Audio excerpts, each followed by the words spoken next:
Next, we're going to have Jason Kane, who is an instructional designer at Schoolcraft. Many of you may have worked with Jason if you do any online development. Jason received his BA degree in English and U.S. history from the University of Michigan. It was a good basketball game, wasn't it, Jason? And an MA in educational technology from Michigan State University. He is also one of the 3 geniuses behind the hit and now award-winning professional development series. Does anyone know the name of it? What's your problem? What's Your Problem? Yes. Previously, Jason worked as a high school teacher for 10 years, teaching English and literature. In his free time, he loves spending time with his wife and 2 children. He is a huge movie fan, and if you didn't know this, he is a film critic. He has an alter ego and blogs at The People's Critic. So yesterday I went and checked this out. He made predictions for the 2018 Oscars. It was his worst year ever. I didn't do very well. No, he didn't do very well at all. He made 24 predictions and only got 13 of them right. But I will say it was probably a pretty difficult year when it was a love story with a fish monster. So, Jason's here to talk to us about Blackboard and providing quality feedback for our students. Yeah, at first I want to say Dr. Wilson, what you doing? Oh. Well, I thought that was really great. I think she did a good job, because like I used to teach English in high school, and obviously literacy is a huge thing for us to be able to support, to get people to community college and to college, and it's a great equalizer. It's not, I mean, English teachers are tasked with it, but it's, as I think Dr. Wilson made a point, it's cross-curriculum. That reading is something that students need assistance with and support in all courses. So I thought that was really good. So anyway, Michelle tasked us a little bit with, this whole series. It's been in development for, almost a year, right? Like you started talking about this? Last summer. Yeah, so, a year and then 3 very well-attended sessions that were well-researched, and students and faculty and everybody gets together, and Michelle's like, can you create a takeaway for people to come away with that's a page long for all the things that just happened over the last 6 months, year? So, super easy to do. But I'll try to use some reading strategies to make you want to read this thing that we made. If you didn't get it, it's over by Anita. There's colored copies because Ann was awesome and made them look good. But all we did was we just kind of broke down. We started with the student panel. What was really the key stuff that happened there. Talked to some of the faculty that kind of gave us some ideas, and we just kind of decided that there were a few things that we wanted you to take away from this Teaching Today's Students sessions. And the first is, fortunately, something that Dr. Wilson mentioned is, Blackboard was something that was brought up quite a bit, and I know I'm from distance learning, but I'm not here to talk about how it's, online stuff. I'm talking about just general use. Blackboard is a place where you can store stuff so that when you hand up, we just got this, which is awesome, lots of good stuff in here from Dr. Wilson, and all I'm thinking is how quickly can I make this digital so that I know where it is all the time. Paper's great, you hand them paper, they put it in their backpack, maybe it stays there, maybe it doesn't. So Blackboard can just be simply a place, and this document just kind of goes through 3 things. So the first is talking about using Blackboard no matter what, just as a resource.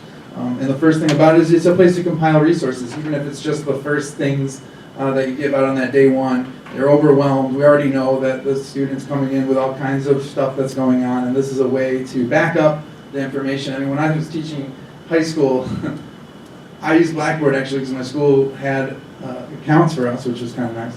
But I used to get because we had a lot of students coming up with every excuse in the book, and having the stuff on Blackboard was the way for me to get away from so many excuses. They're like, I lost it, I don't know where it is. I'm like, it's always there, it's always there. It's the same thing every time. And you know where it is, you didn't lose it, you're trying to get out of something, that's what it came down to. So that's one thing that does. It's a place to compile resources, even if it's just your first day stuff. It's a way to extend the classroom. You see your student, 1 day, 2 days, 3 days, maybe a week or less even. You show them a video, you talk about an article, all the stuff that you do, and they see it and they absorb it and they take their notes. But a lot of it is, as Dr. Wilson said, using online resources. Well, why not offer them in Blackboard as well as a secondary place to go? And then the other thing is that Blackboard's a place for you to help provide feedback. Feedback was probably one of the most consistent things that the students in the panel talked about as something that encourages them.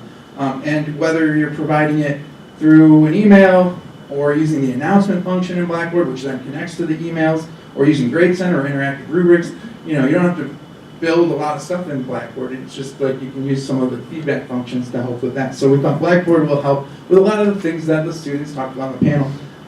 The second thing is we did do a What's Your Problem on Feedback, and actually we put out a little CEPD online course as well about that episode because it was such a topic that was brought up.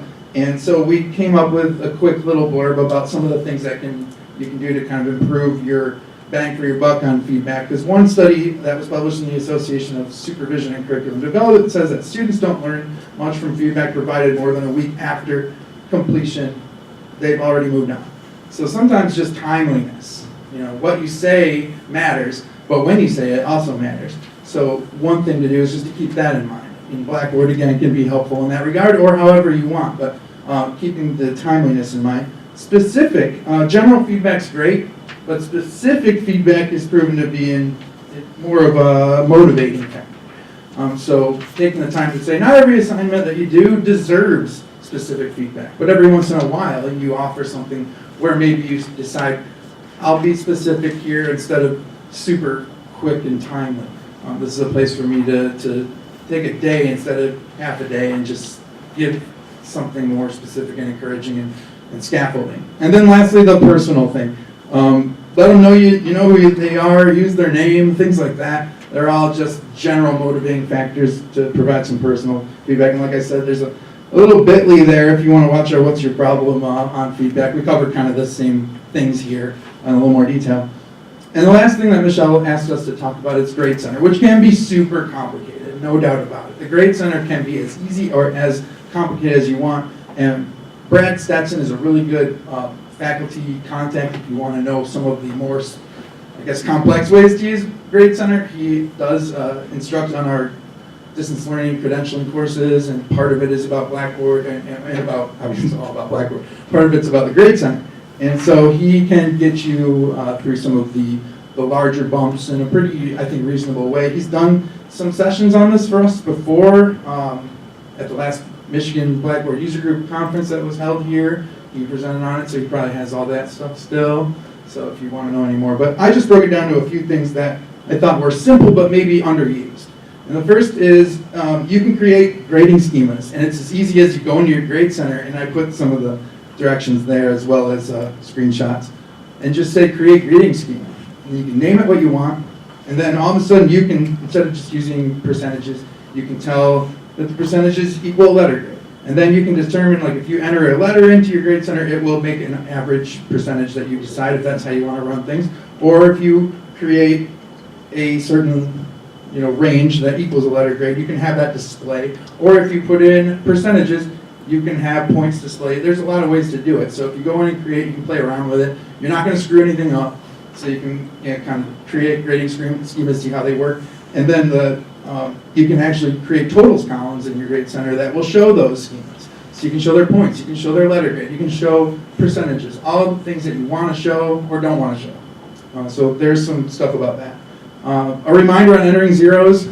There is a way, and I only say this reluctantly, there is a way to have everything you do be a zero until you put points in, but it gives the students a really unfair idea of what's going on. So the best thing to do is what you do. Just leave your assignments blank until you put in points. But then if something is past due, or something is late, or something is missing, you need to go back and put those zeros in because they're not impacting the grade as a blank.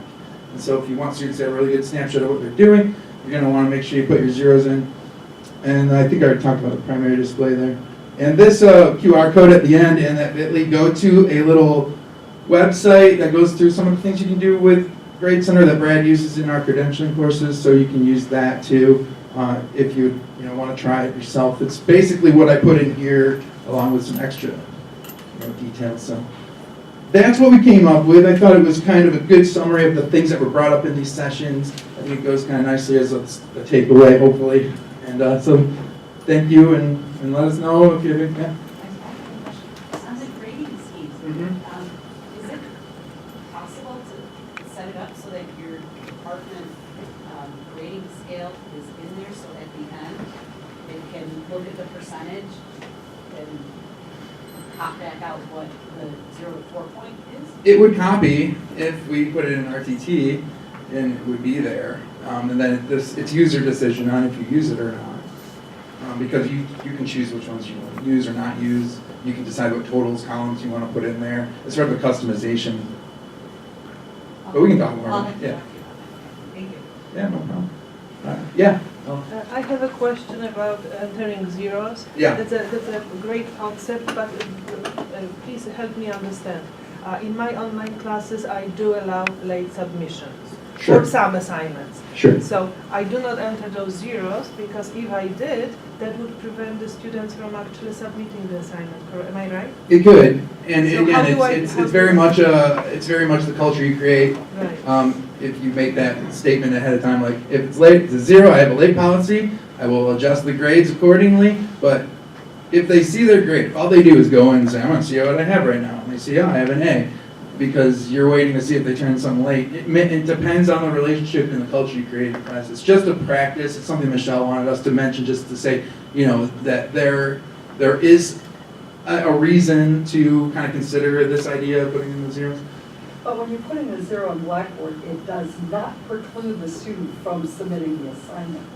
Because Right. I do that all the time. Right. I'll put in a 0, and they'll submit the assignment, and I know it's late. Right. And then I can go back and grade it as a late assignment. But they can still Blackboard submit doesn't it, right? stop them from submitting it. Yeah, they can Yeah. still Alright. submit Yeah, it. they can All still you've submit done it. is put a manual override. Yeah. But you have Yeah. to go in and change the override. Right. Yeah, you Yeah. have to. And we have been toying with the calendar. It's a thing that may come up someday soon. I think it would open up a lot of options for everybody if we can find a way to, at least on a full scale. Like, of course, you can play around with it. It's there if you want it, but it does not really kind of function appropriately for the way we do, at least for the way we do our RTTs. But for your own use, the calendar can be useful too. Yeah. Thank you.